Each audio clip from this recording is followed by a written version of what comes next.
hiyo kwa news? You saw that? And you know, people here mnasema warriors are rich, warriors are rich.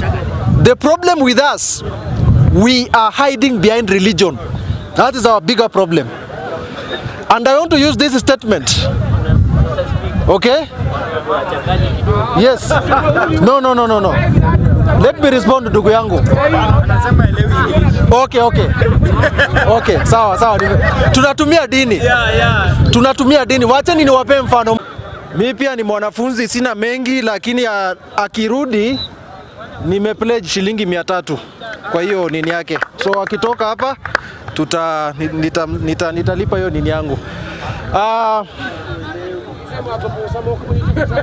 So mada ya kwanza, is it the Kenyan constitution or the citizenship, the citizens?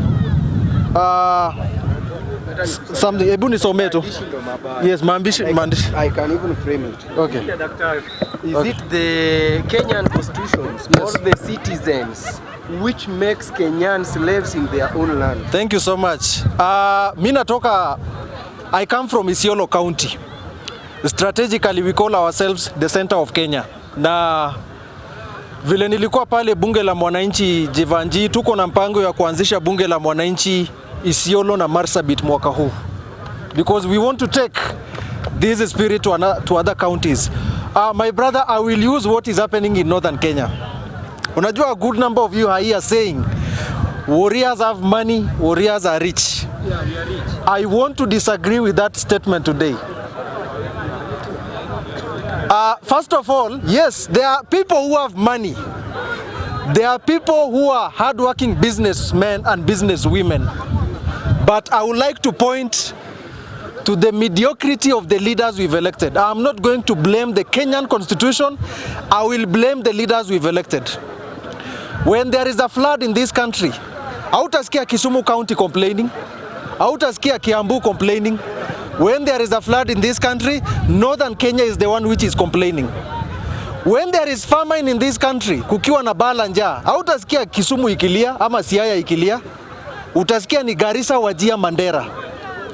I want to tell you, since devolution came, we used to complain that Moi government and other leaders were the ones who brought marginalization, of which it is true, the sessional paper 10 of 1965.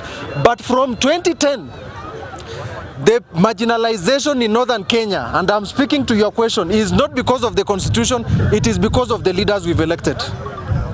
These big skyscrapers you are seeing, wacheni leo niwaambie ukweli. The true hardworking warriors, we know ourselves, we know them. The money you are seeing building these big houses, big skyscrapers, big mansion, these are the looted money from the county governments of northern Kenya. That is what they are doing. I'm not lying to you. The other day in my county of Isiolo, they had a budget for fisheries, 40 million. Na hakuna waria anakula samaki. So what are you budgeting for?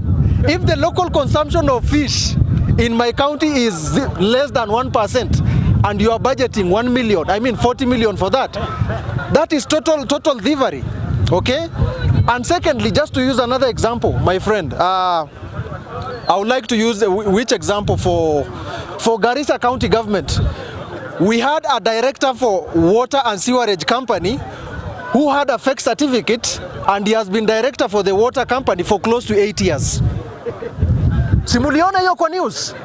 You saw that? And you know, people here mnasema warriors are rich, warriors are rich. The problem with us, we are hiding behind religion. That is our bigger problem. And I want to use this statement. Okay? Yes. No. Let me respond to ndugu yangu. Okay, sawa. Tunatumia dini. Yeah. Tunatumia dini. Wacheni niwape mfano moja. Ndugu yangu. Obiero. Yes. Protect me. English kubwa. Nawapea mfano moja. Ukisikia waria ameingia hoteli, anasema chakula ni halal ama ni haram, si ndio? Tunapenda kila kitu haram, kila kitu halal. So we care so much about halal food, But we don't care. We care so much about halal food, but not halal income. Let us get the statement very right, okay? We care so much about halal food, but not halal income. Nasema hii ni pork, hii ni chakula mbaya, but we draw the line where it comes to looting from the community. So when people are here saying that the people of Northern Kenya have money and they are building these big houses, the people who are looting from us and building these skyscrapers and everything you are seeing in Nairobi, these are our leaders. I cannot explain. An MCA from my county, only serving for 2 years, he is buying a 50 million mansion in Kilimani. I cannot explain that. The other day, I will not mention the county, walisema free ambulance program. They allocated 35 million. And still the local residents, they pay 10,000 for them to hire an ambulance. That doesn't make sense. And then to my final response to what has befallen our country.